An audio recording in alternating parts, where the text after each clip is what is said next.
mean, when I was in college, I majored in biology, and my favorite part of biology was molecular biology, which is basically genetics. So, and my favorite part of molecular biology was the viruses, virology. So yeah, it was what I was always interested in, and my doctorate was based on virology and HIV in particular. So I went to Imperial College, and then I had the opportunity to go off and do a postgraduate degree. And then suddenly something seems to be happening with Queen. I kind of chucked everything up, including the thesis. That whole history began. The time came when my dear friend Patrick Moore said, "Ryan, you have to finish your thesis." It was tough, but I did it. And now I have my PhD. Hi folks, this is Brian May, Dr. Brian May. You know, teach underprivileged kids, and I taught in Spanish Harlem in New York City. It didn't last long. It lasted 6 months.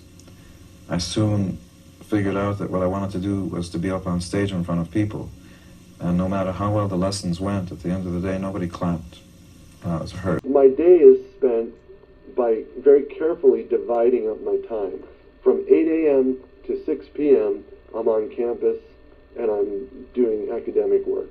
But from 6 p.m. till midnight, I'm in Hollywood doing music. So when I was at UCLA as an undergrad, it was a convenient time to lay low. And then when I started graduate school here, in 87, really it rekindled an interest. I think I got my degree in 81, or might have been early 82, and that was electrical engineering degree from Polytechnic University in Pomona, California.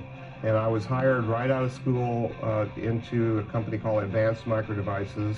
About 97, I was hired into Sony to run their applications engineering group in the U.S. And shortly, a couple of years after that, I was asked to start up a standards group in the U.S. for Sony. So, and then I did that for the rest of my career there. I took this poetry class, which I mean, all my science classes were great, but you know, it was the poetry class that I took where I was kind of like, you know, way outside my comfort zone. I was not a literature buff, but I decided, you know, maybe I could take this poetry class and it'll help me write lyrics, I guess. That was my thinking, is that maybe it'll help me write some words for songs.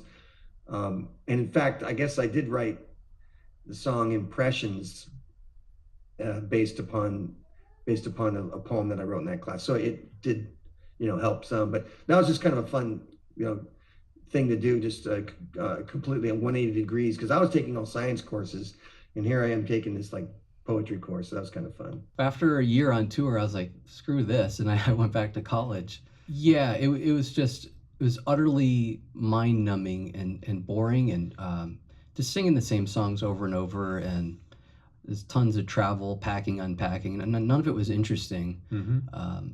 And I just craved some kind of intellectual stimulation, so I went back to school. Playing Boston, so I just went up to the campus and got an application and filled it out, and I couldn't believe it, but they accepted me. I was the first black kid in an all-white town, the only anarchist in a suburban conservative high school, the only spandex-wearing, heavy metal guitar-playing, Afro-laden kid at Harvard University, and then I was the only Dungeons and Dragons playing, Star Trek loving, Ivy League nerd in the world's biggest political rock rap band. So that was sort of like a resume to kick it off with.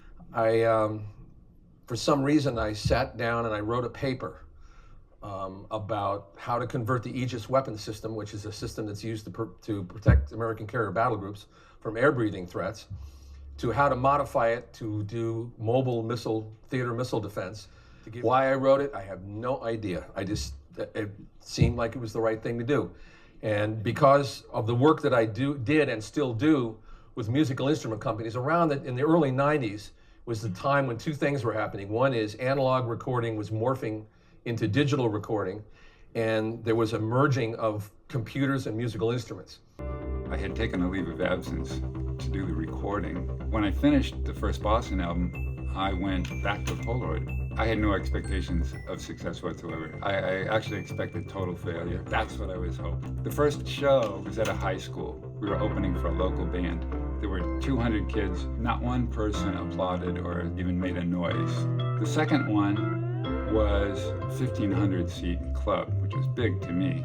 It was a week after More Than a Feeling was released.